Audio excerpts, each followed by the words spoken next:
Demon Slayer Infinity Castle movie review. This is a really beautiful, fantastic movie from the Demon Slayer franchise. I feel like it can't get better for an anime movie. Because this has multiple fights, multiple moments of being impactful, literally one of the top-notch Demon Slayer films. It's bound to have a sequel. If you don't understand, Infinity Castle left off where we left off at Mugen Train. That one was stunning and suspenseful because it had Emu in the beginning. The theatrical clown like Michael Jackson literally leading everybody astray. A normal train ride, R.I.P. to Ozzy Osbourne. I feel like the first one definitely set up what was very envious and carnivorous about the second coming of my boy Akaza. In the original movie, he kills Rengoku. To putting up a formidable fight, there was only one Hashira. There are two Hashiras in this movie. One of our beloved characters from earlier on this season. One passes away. Breaks us up. The reason why this is such a good movie wasn't just because where they're aiming, but how they put effort in how the movie turned out. Because if you don't know, Demon Slayer is a fashion trend. Unfortunately, there's no Nezuko for this movie. Now, it starts off with many Hashiras in the maze of Muzan Kibutsuji sending out his double ones and number twos in order to destroy the whole Demon Slayer corps. The most epic foreshadowed villain, Douma, literally knows in the last Demon Slayer film, if you're talking about intensity, this one literally has more stunning and events with the main Demon Slayer cast. Obanai is there, literally Mishira is there as usual, and they're in this, never-ending maze of her palace, and the crows are reporting. Remember, literally the first Demon Slayer movie, it was very hard to kill Akaza. This one actually explains, multiple backstories, including Shinobu's. Everybody's nervous. Zenitsu was there, Giyu was there, walking around with Tanjiro. And Douma is slowly awaiting prey for the savage that he is, even though he's a larva bug life form. And first up the bat is Shinobu Kocho, delivering a stunning blow with great acrobatics. See, being equal to Douma in terms of agility and adaptation. Very, breathtaking how Shinobu literally catches Douma off guard.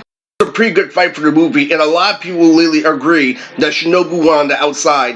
What happens is her ability is to summon the Caprice Butterfly, immediately cuts through Douma, but he is strong as Broly. This is equal to a Dragon Ball Super Broly movie, by the way. Douma tries their aggressive strategy, but Shinobu sees past it. But unfortunately, this is a battle of pure raw and skill. What's disappointing about this movie is Shinobu puts up a good fight, but loses to the fact that Douma is 1,000 times stronger where regenerative ability swallows Shinobu whole. R.I.P. Mrs. Kocho. It was worse because she was the most anticipated, couple with Giyu. The original season of Demon Slayer, literally, she is the most cosplayed by everybody in the fandom, right next to Mitsuri. It pisses me off because she definitely outsmarted him, but she had nowhere near his endurance. She cut everything, past him, literally, but in the middle, literally was raw strength. And it was only because, Douma's hack's ability is why he won. Douma literally swallows Shinobu whole. He had her backstory about how she had a big sister that also passed away, also defeated by Douma. As Douma admits that it was a beautiful match. The fact that Shinobu couldn't continue on, literally got to the Demon Slayer headquarters, and the crows started reporting. Shinobu said, I know, Lily, it was the best gameplay, Lily, and it was the most adjacent way to win, and the best adjacent way to die. R.I.P. one of our favorite heroines, Shinobu Kocho, was a Hashira that was the same level of Shinigami from Bleach, Gote 13. And then, literally, after that, Kano comes up to bat, literally, not being able to take on Douma, kicking in her boots at his presence. Now we get on to fight 2 of the movie, Zenitsu. This is a random demon from Muzan. Apparently him and Zenitsu have the same backstory. Now I saw, both, dubbed and subbed in this movie, and I think that literally, the difference between the dubbed and subbed is that, the dub is a little bit more, cocky and arrogant. When it comes to the fight to Shinobu and Douma, on both sides, it looks like Shinobu won on the outside. The English dub, they put emphasis on it, like, you poor creature. The Japanese dub, where all we saw was her technique. Then later on, it blows itself up and becomes the Japanese version again. The dub is phenomenal. Now, the thing about this movie you have to understand, it has universal, purposes and has multi-dimensional substance. It's hard to disagree because it looks like it came from Hong Kong. Zenitsu's speed, literally his intelligence literally cut this demon's head off, and his quickly evaporates, and now it's coming on to what I like about the film. Literally the third fight between Akaza, literally the return of the god that was a terror in round 1. That couldn't be killed. Now remember, Akaza also has a regenerative ability, and he's super strong.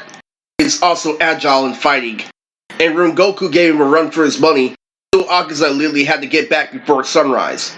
So Almighty literally Tanjiro screams his name after Akaza was in incognito. Akaza! And then the fight begins. Now the most, terrible thing about Giyu literally in this movie is the fact that he was such a boss in season 1. Literally not only Shinobu's man, was able to take out other, extraterrestrial creatures that pulled the spider string, back in season 1. And he appeared 10 times stronger than Tanjiro. Now that's gonna be a separate video. Literally, how disappointment was Giyu, literally, as an anime tyrant. After the one who tamed Nezuko, he needs so much help in the movie. Now what happens is Giyu and Akaza literally go side by side, and Akaza literally lasted him, and it turns out to be an epic fight. Akaza's bones literally is too much for Giyu's to handle. So Giyu literally tries slashing Akaza literally. It has the same effect as Rengoku.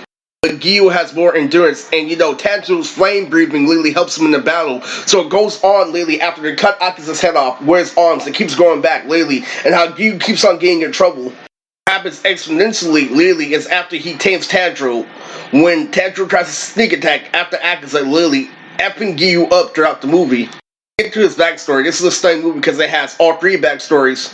It turns out that Akaza was a young boy in town. He wasn't too good at martial arts to his master, then had his master literally ask him to take over the martial arts kingdom. Yes, he had a very intricate past. It was a big part of the movie. He was Lazarus, he was a good student that followed along. He became a demon was under Muzan's control. This instigated the situation much like Orochimaru from Naruto. And it turns out that he was very sad. He cared for a lot of people getting shit on.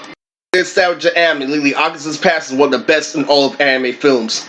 The truth about it is, he was about to finish Tanjiro off, but where it comes down to it, after Giyu and Tanjiro try 100%, after Akaza's head gets cut off, he actually ends up killing himself. He could have gave Giyu the final blow. Just like Metacrueler, this anime character came back for vengeance. With the great sequel in anime that nobody could be him, but he could be himself. Such a hack's ability is why Akaza literally had one of the best moments in the film. Please subscribe to my channel. This is Mood Tricks, and this is Demon Slayer Infinity Castle Review.